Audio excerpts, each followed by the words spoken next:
क्या फिनलैंड का नेटो में जाना थर्ड वर्ल्ड वॉर की वजह बनेगा? क्या रूस के बॉर्डर तक नेटो का आना एटमी युद्ध की सुनामी लाएगा? क्योंकि जैसे ही नेटो के हेडक्वार्टर में फिनलैंड का झंडा लहराया है, तभी से दुनिया के अलग अलग इलाकों में बारूदी कोहराम का शोर सुनाई दे रहा है।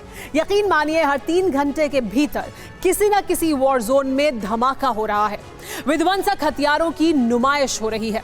लेकिन हैरानी इस बात की है कि रूसी प्रेसिडेंट पुतिन मौन हैं, खुद को क्रेमलिन के वॉर रूम में कैद कर चुके हैं। ऐसे में सवाल खड़ा होता है कि क्या ये महातबाही से पहले की शांति है? क्या पुतिन के दिमाग में कुछ विनाशक प्लान चल रहा है? वो इसलिए पुतिन के साइलेंट होने के साथ ही अमेरिका ने भी डूम्सडे विमान को अपग्रेड करना शुरू कर दिया है। तो क्या अप्रैल में न्यूक्लियर महाप्रलय आकर रहेगी? देखिए इस रिपोर्ट में। फिनलैंड के नेटो ज्वाइन करने के फौरन बाद हर 3 घंटे के भीतर दुनिया के अलग अलग कोने में बारूदी कोहराम मचा।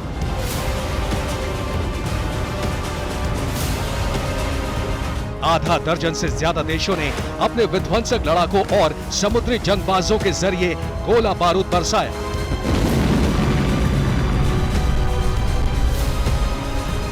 विनाशक हथियारों के दम पर शक्ति प्रदर्शन किया। जानते हैं क्यों? महायुद्ध के बढ़ते खतरे के चलते। 2023 में एटमी वॉर की संभावना के चलते, रूसी प्रेसिडेंट की चुप्पी के चलते।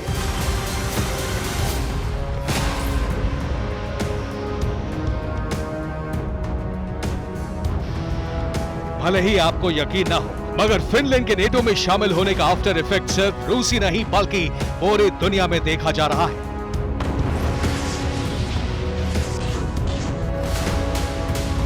लेकिन फिनलैंड के नेटो मेंबर बनने का गहरा सदमा अगर किसी को लगा है तो वो रूस के राष्ट्रपति व्लादिमीर पुतिन को।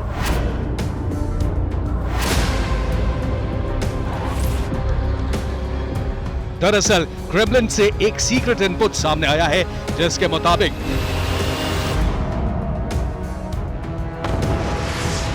प्रेसिडेंट पुतिन ने खुद को क्रेमलिन के वॉर रूम में कैद कर लिया है। रूसी राष्ट्रपति ने मोबाइल और इंटरनेट का इस्तेमाल बंद कर दिया है। पुतिन के इशारे पर यूरोप में रूसी जासूसों की तादाद बढ़ा दी गई है। नेटो की हर एक मूवमेंट पर रूसी राष्ट्रपति खुद नजर बनाए हुए हैं।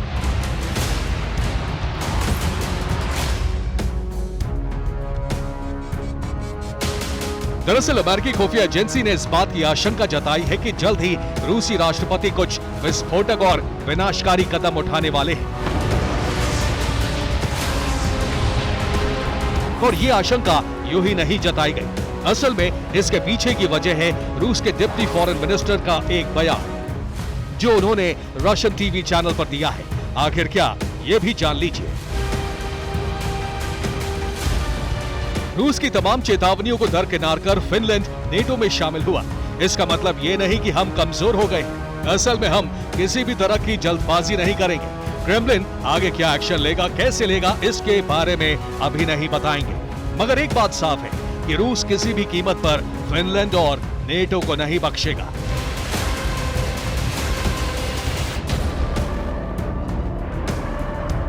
तो क्या पुतिन का क्रेमलिन के वॉर जोन में मोर्चा संभालना, मोबाइल इंटरनेट से किनारा करना, रूसी जासूसों के जरिए नेटो की हर हरकत पर नजर रखना रूस के नेक्स्ट अटैक प्लान का हिस्सा है?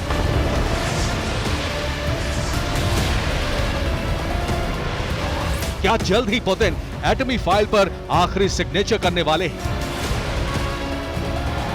क्या फिनलैंड समेत नेटो के तमाम मुल्कों पर एटमी प्रहार करने वाले हैं? या जल्द ही रूसी राष्ट्रपति न्यूक्लियर विनाशकों को एक्टिव करने के लिए रेड बटन दबाने वाले हैं? यूक्रेन समेत यूरोप को भी नक्शे से मिटाने वाले हैं? भले ही रूस की तैयारी पुख्ता हो, भले ही पुतिन ने नेक्स्ट वॉर का मोर्चा खुद संभाल लिया हो, मगर रूस ये भूल चुका है कि इस बार उसका मुकाबला यूक्रेन जैसे अदने से मुल्क से नहीं बल्कि नेटो जैसे उस सैन्य संगठन से है जिसकी अगुवाई महाशक्ति अमेरिका करता है।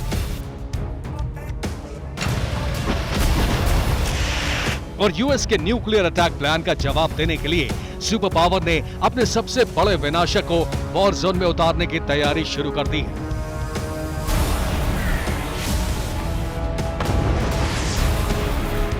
दावा तो यहां तक किया जा रहा है कि जल्द ही अमेरिका अपने सबसे डेडली वेपन का टेस्ट भी कर सकता है। जानते हैं उसका नाम क्या है? Minuteman 3 missile.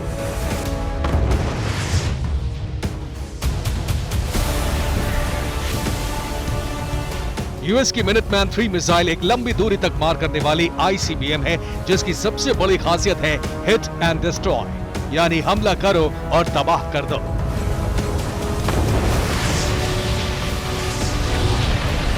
बाइडेन के इस डेडली वेपन की सबसे बड़ी खूबी यह है कि इस मिसाइल के जरिए न्यूक्लियर अटैक भी किया जा सकता है। ये किलर मिसाइल अपने साथ परमाणु हथियार भी ले जा सकती है। मतलब साफ है कि सुपर पावर का ये सुपर वेपन एक ऐसा हथियार है जो पलक झपकते ही दुश्मन मुल्क का नक्शा बिगाड़ सकता है, अपने एक प्रहार से छोटे मोटे इलाके को कब्रिस्तान में तब्दील कर सकता है।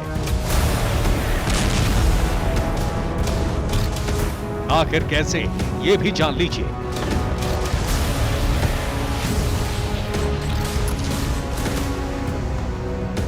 मिनटमैन 3 इंटरकॉन्टिनेंटल बैलिस्टिक मिसाइल है। अमेरिकी आईसीबीएम करीब 36 मीट्रिक टन वजनी है। इसकी लंबाई 19 मीटर और चौड़ाई 2 मीटर तक है। ये मिसाइल न्यूक्लियर वॉरहेड भी दाग सकती है। इस आईसीबीएम की मारक क्षमता करीब 13,000 किलोमीटर है। ये 28,200 किलोमीटर प्रति घंटे की रफ्तार से अटैक करती है। रूस की तरह अमेरिका की भी ये किलर मिसाइल भीषण तबाही मचा सकती है। ऐसे में अगर रूस की तरह अमेरिका ने भी मिनटमैन 3 मिसाइल को बैटल ग्राउंड में उतारा, अगर यूक्रेन की जमीन से रूसी शहरों या फिर सैन्य ठिकानों पर हमला किया, तो यकीनन मंजर बेहद ही विस्फोटक और भयावह होगा। यानी रूस की तरह अमेरिका ने भी अपने न्यूक्लियर वॉर के ब्रह्मास्त्र को धार देना शुरू कर दिया है, और इससे यह आशंका बढ़ गई है कि किसी भी वक्त रूस यूक्रेन युद्ध विश्व युद्ध की शक्ल ले सकता है। क्योंकि अगर दो महाशक्तियों में एटमी वेपन से आर पार हुई, तो साल 2023 में परमाणु तबाही बेहद भयानक और भयावह होगी।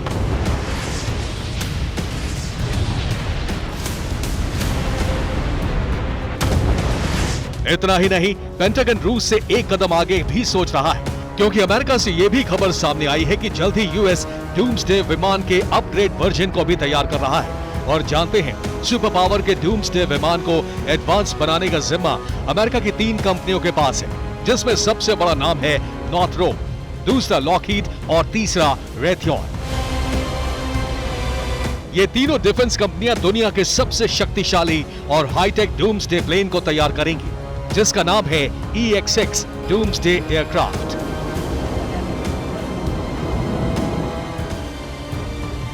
अब सवाल यह है कि अमेरिका डूम्सडे विमान को अपग्रेड क्यों कर रहा है? ऐसा करने के पीछे मकसद क्या है? तो आपको बता दें कि अगर परमाणु बम फटा, अगर न्यूक्लियर वॉर हुई, उस दौरान डूम्सडे प्लेन ही यूएस प्रेसिडेंट और पेंटागन के अधिकारियों की आखिरी उम्मीद बनेगा। आखिर कैसे, ये भी जान लीजिए। डूम्सडे प्लेन 24/7 टेक ऑफ के लिए तैयार रहता है। एटमी वॉर के दौरान कई दिनों तक उड़ान भर सकता है। ये खास विमान न्यूक्लियर हमले को भी झेल सकता है। डूम्सडे प्लेन इलेक्ट्रोमैग्नेटिक तरंगों से भी सुरक्षित रहता है। ये विमान आसमान में उड़ता एक मोबाइल एयरबेस है। कोल्ड वॉर के दौरान अमेरिकी अधिकारियों और नेताओं के सुरक्षा के लिए डूम्सडे प्लेन को तैयार किया गया था, ताकि अगर एटम बम फटे तो ये विमान उन्हें आसमान में सुरक्षित जगह पर ले जाए और कई दिनों तक बिना लैंड किए एयरफील्ड में उड़ता रहे। डूम्सडे प्लेन को फ्लाइंग पेंटागन के नाम से भी जाना जाता है, क्योंकि इस विमान के जरिए एटमी हमले का ऑर्डर भी दिया जा सकता है। मतलब ये कि जल्द ही धरती के किसी कोने में एटमी विनाश हो सकता है, इंसानी वजूद पर खतरा बढ़ सकता है। Bureau report, TV9 Bharatvarsh.